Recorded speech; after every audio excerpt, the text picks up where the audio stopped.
A close-up of a corporate badge being cut in half. Wesley's voice, slightly shaking. 3 months ago, I was escorted out of the building I helped build. The crime? Lack of loyalty to the company. What they really meant was, I wouldn't stay quiet about their $2 million fraud. 7 years at CorpTech Industries. That's how long I spent building my career, my reputation, my life. I'm Wesley Burton, and until 3 months ago, I was their golden boy, the youngest senior auditor in company history. Funny how quickly golden boy turns to liability when you discover the wrong numbers. I still remember my first day walking into that gleaming glass tower in downtown. Fresh accounting degree, starched shirt, and a briefcase my father had saved 3 months to buy me. "Make us proud, son," he'd said, calloused hands straightening my tie. Dad spent 40 years at the steel mill, never once cutting corners. Integrity wasn't just a word in our house, it was oxygen. The early years at CorpTech were everything I'd dreamed. Crunching numbers might sound boring to most, but to me, each spreadsheet told a story. I could spot a misplaced decimal from a mile away. My attention to detail didn't go unnoticed. By year 3, I was leading my own team. By year 5, I had the corner office with a view of the river. Wesley has that rare combination of brilliance and humility. Robert Chen, our CFO, announced at the company gala when I received my promotion.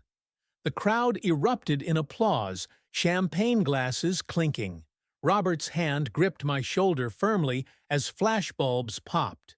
This young man represents everything CorpTech stands for. Robert became more than my boss. He became my mentor.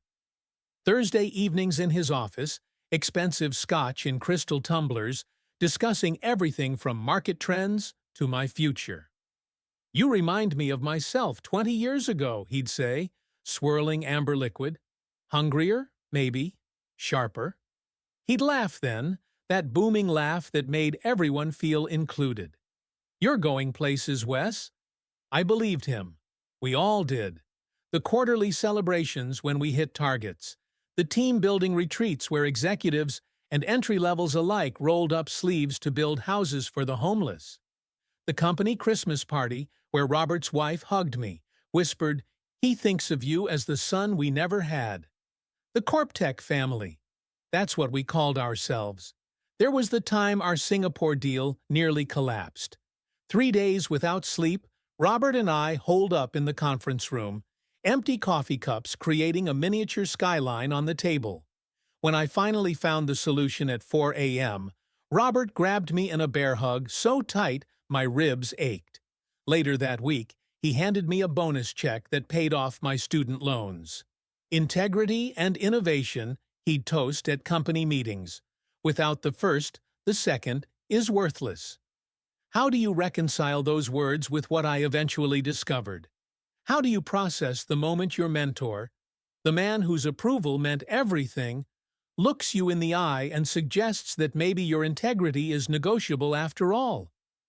I keep replaying every conversation, every late night, every piece of advice. Were there signs I missed? Was I so eager for his approval that I deliberately overlooked red flags?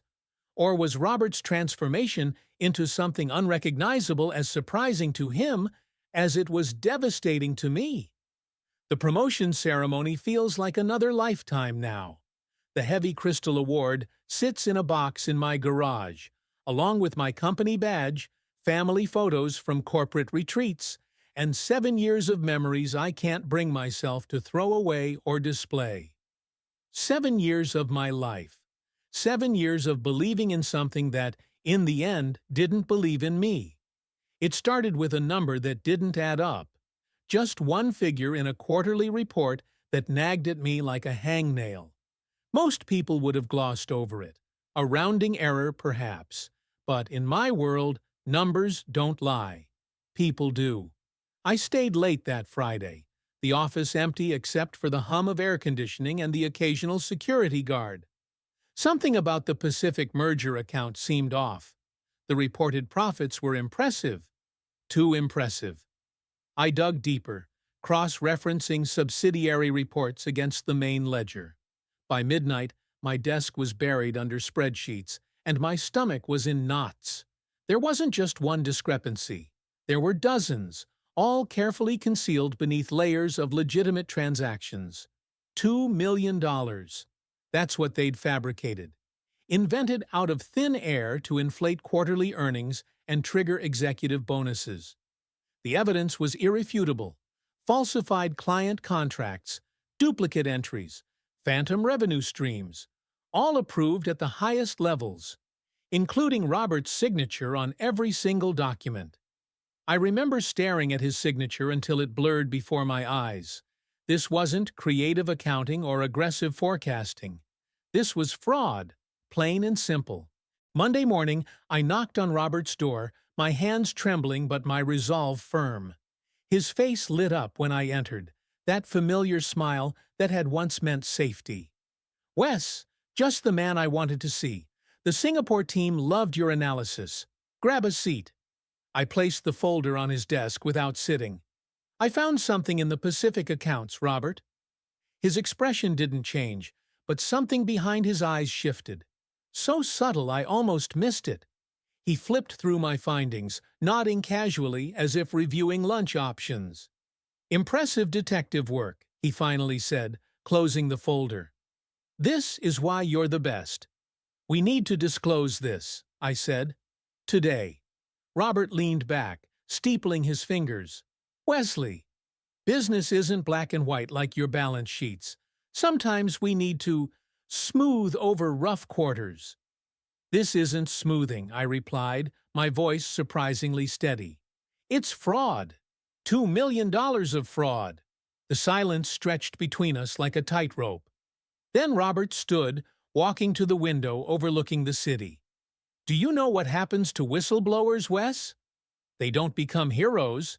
They become unemployable." "Are you threatening me?" The words burned my throat. He turned, his face a mask I'd never seen before. "I'm protecting you, like I've always done." "I trusted you," I said, disgust rising in my chest. "Everyone trusts you. And that trust built this company." He slammed his fist on the desk, making me flinch. "You think your precious integrity pays the salaries of 300 families? Keeps us competitive against the Chinese?" I backed toward the door. "I'm going to the CEO." What happened next still plays in slow motion in my nightmares. Robert lunged across the room, grabbing my shirt collar, slamming me against the wall so hard picture frames rattled. "You ungrateful little shit," he hissed, his face inches from mine. "I made you. Everything you have, everything you are. It's because I chose you." I shoved him back hard, sending him stumbling against his desk. It's because I earned it. Honestly, I went to the CEO anyway. Marion Stewart listened impassively, occasionally glancing at her watch, as if my evidence of massive fraud was keeping her from something more important. When I finished, she simply said they would look into it. Her eyes never met mine. The next 2 weeks were psychological warfare. My security clearance was downgraded. Team members stopped making eye contact in the hallways. Meetings were rescheduled without notifying me. My emails went unanswered. I found myself checking under my car before driving home. Then came the summons to HR. Not just any HR rep, but Diane Voss, the termination specialist whose office everyone called the guillotine. Robert was there, along with 2 security guards and a company lawyer I'd never seen before.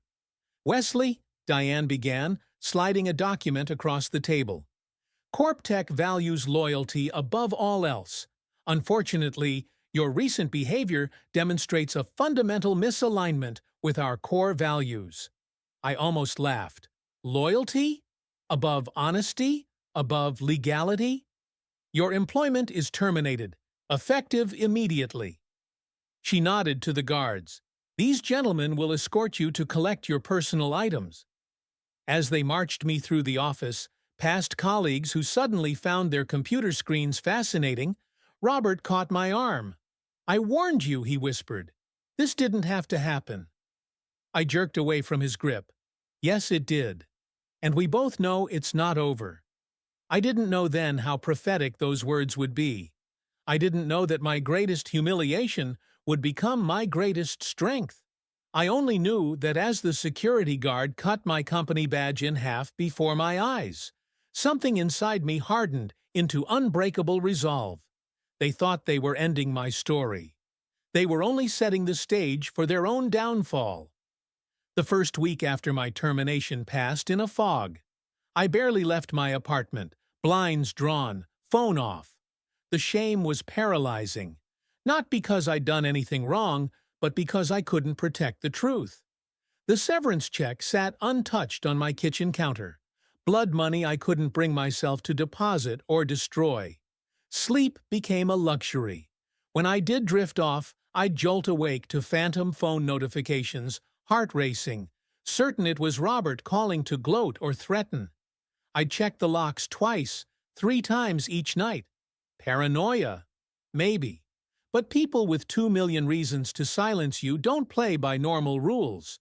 It was Mia who finally dragged me back to the land of the living. My former colleague from accounting, the only one who texted after I was escorted out. "Coffee, tomorrow, non-negotiable," her message read. I almost declined, but the prospect of human contact that didn't reek of betrayal was too tempting. "You look like hell," she said, sliding into the booth across from me. No preamble, no pity, just Mia. "Nice to see you too." My voice was hoarse from disuse. "They're saying you had a mental breakdown, that you made wild accusations because you were passed over for VP. Her eyes searched mine. "But you don't break, Wesley, and you don't make mistakes with numbers." I stared into my untouched coffee. "Doesn't matter what they're saying, it's over." Mia leaned forward, her voice dropping to a whisper. "They fired Thompson yesterday, and Williams is taking a leave of absence. The damage control is happening, which means there's damage." Something stirred inside me. A flicker in the darkness. Who else knows?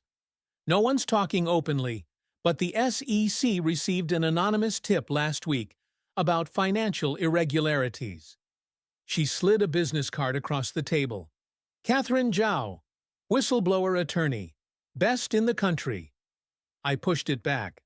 "I can't fight them, Mia. They'll bury me." "They already tried." Her hand caught mine, gripping tight enough to hurt. "The question is, are you going to stay buried?"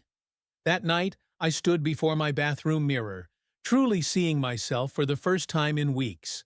Hollow eyes, unkempt beard, the physical manifestation of surrender. Behind me, taped to the wall, was a photo from last year's company retreat. Robert's arm around my shoulders, both of us grinning at the camera. I ripped it down, my hand trembling with something beyond anger. Determination.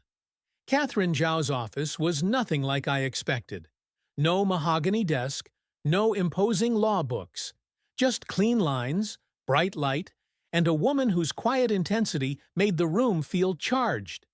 "Tell me everything," she said, "not the sanitized version. The truth." For 3 hours I talked. Every transaction, every document, every confrontation. She took minimal notes, her focus never wavering from my face. When I finished, silence stretched between us. "They'll say you're disgruntled," she finally said, "that you fabricated evidence because you were fired. I know. They'll investigate your personal life, your family, your relationships, looking for anything to discredit you." I know that too. The company has resources you can't imagine. Legal teams, PR firms, political connections. I leaned forward. "So why help me?" A smile ghosted across her face. "Because sometimes, Mr. Burton, the only thing more powerful than corporate money is the truth." That night I made a decision. Not from anger, though God knows I had enough. Not from vindictiveness, though the thought of Robert in handcuffs certainly had its appeal. I decided because some lines, once crossed, change you forever. Because my father's voice kept echoing in my head, stand for something or you'll fall for anything. The next morning, I walked into Catherine's office with every shred of evidence I'd managed to save before my termination. "Let's do this," I said. What followed was a masterclass in strategic warfare. Catherine didn't just file complaints, she built an airtight case. We worked nights, weekends, meticulously documenting every fraudulent transaction. I learned to steel myself against the inevitable. My savings dwindling, my industry reputation in tatters, the constant glances over my shoulder, wondering if today was the day CorpTech would discover what we were planning. "Why not go to the press?" I asked one night, frustrated by the slow pace of justice. "Because," Catherine replied, "we're not just aiming to expose them. We're aiming to end them. Legally, definitively. No room for their spin doctors to twist the narrative." The night before we filed with the Securities and Exchange Commission, I couldn't sleep. Not from fear, but from a strange, calm certainty. I stood at my window, looking toward the CorpTech Tower illuminating the downtown skyline. For so long, that building had represented my ambition, my belonging, my future. Now it was just glass and steel, housing secrets that couldn't stay buried forever. My phone rang, a blocked number. Against my better judgment, I answered. "Don't do this, Wesley." Robert's voice, bourbon-slurred, but unmistakable. "Whatever you're planning, it won't end well for anyone." My hand didn't shake. My voice didn't waver. "It already didn't end well, Robert. You saw to that. The difference is, now everyone's going to know exactly why." I hung up, blocked his number, and slept soundly for the first time in months. The next morning, Catherine and I walked into the SEC offices, carrying evidence that would change everything. As we waited in the sterile government office, she squeezed my shoulder. "Ready to become the most hated and most important person in corporate America?" I nodded, thinking not of hatred or importance, but of that simple, unalterable truth my father taught me. Some things are worth losing everything for. Filing with the SEC was like lighting a fuse on dynamite. The explosion wasn't immediate, but it was inevitable. For 3 weeks, nothing happened. I began to wonder if CorpTech's influence ran deeper than even Catherine anticipated. Then, on a rainy Tuesday morning, my phone exploded with notifications. Breaking! CorpTech Industries under federal investigation for alleged financial fraud. The headline was surreal. My private nightmare suddenly splashed across every financial news outlet in the country. Catherine called immediately. "Turn on CNBC now." There it was. CorpTech's gleaming headquarters with news vans parked outside like vultures. The ticker showed their stock in freefall, down 37% and still plummeting. Analyst after analyst appeared, dissecting the allegations, speculating on the source. One former SEC prosecutor said it was potentially one of the most clear-cut cases of corporate fraud he'd seen in decades. My doorbell rang an hour later. I expected Catherine. Instead, I found Mia, eyes wide with a mixture of shock and admiration. "It's chaos at the office," she said, pushing past me into my apartment. "FBI agents everywhere. They've seized computers, files." Robert's assistant was escorted out in tears. "And Robert?" I couldn't help asking. "Administrative leave, along with 5 other executives. They're not allowed on company property." She grabbed my shoulders. "Wesley, everyone knows it was you. Your name hasn't been released officially, but they know." That night, the threats started. First anonymous emails, then late-night phone calls, then a brick through my apartment window with a simple message: "You're dead." Catherine immediately hired private security and moved me to a hotel under a false name. "Standard intimidation tactics," she explained, maddeningly calm. "It means we've got them terrified. The SEC moved with unexpected speed, filing formal charges against CorpTech and 7 executives, including Robert. The criminal investigation quickly followed. With each development, more employees came forward, revealing that the fraud extended beyond what even I had discovered. A corporate culture of deception going back years. The day I was scheduled to testify before the grand jury, I found him waiting in the courthouse parking garage. Robert, unshaven, hollow-eyed, his tailored suits replaced by wrinkled khakis, and a polo shirt that hung loose on his frame. "5 minutes," he said, his voice stripped of its former authority. "That's all I'm asking." Every instinct screamed to walk away, but something held me in place. "Say what you need to say. They're making me the scapegoat." His laugh was bitter, empty. "I built that company, and now they're sacrificing me to save themselves." "You committed fraud, Robert. You falsified financial statements. You lied to shareholders, to employees, to me." It was survival. He stepped closer, desperation rolling off him in waves. "You don't understand the pressure, the expectations. One bad quarter, and the board would have replaced me. Replaced all of us." "So you broke the law? And when I found out, you broke me?" The words tasted like metal in my mouth. Or at least, you tried to. Something dark flashed across his face. "You ungrateful—" His hand shot out, grabbing my tie, yanking me forward. But this wasn't his office, and I wasn't his protégé anymore. I caught his wrist, twisting until he gasped in pain. "Touch me again, and assault charges will be the least of your problems." He staggered back, the final facade crumbling. "They'll destroy you for this. You'll never work in finance again." Was it worth it, Wesley? Was your precious integrity worth destroying your life? I straightened my tie, an odd calm settling over me. "My life isn't destroyed, Robert. It's just beginning." Testifying was both ordeal and liberation. For 6 hours, I laid out every detail of the fraud, every conversation, every document. Across the room, CorpTech's team of lawyers watched with icy contempt. But for each question they fired, trying to trip me up or suggest personal vendetta, Catherine had prepared me with precision. The truth, methodically presented, was bulletproof. 3 months later, the verdicts started coming down. Robert and the CFO took plea deals in exchange for testimony against the others. CorpTech agreed to a settlement that would ultimately cost them over $400 million in fines and shareholder restitution. And under whistleblower provisions, I received 15% of the recovered funds, financial security I never asked for or expected. The media labeled me a hero, though that word never sat right. I wasn't a hero. I was just someone who couldn't live with the alternative. The interview requests poured in, but I declined them all. This wasn't about publicity or vindication.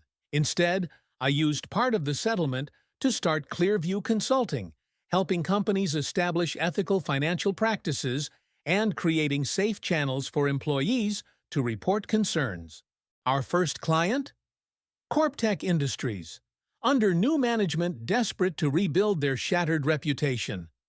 The day I walked back into that building, not as an employee, but as an independent consultant, was surreal.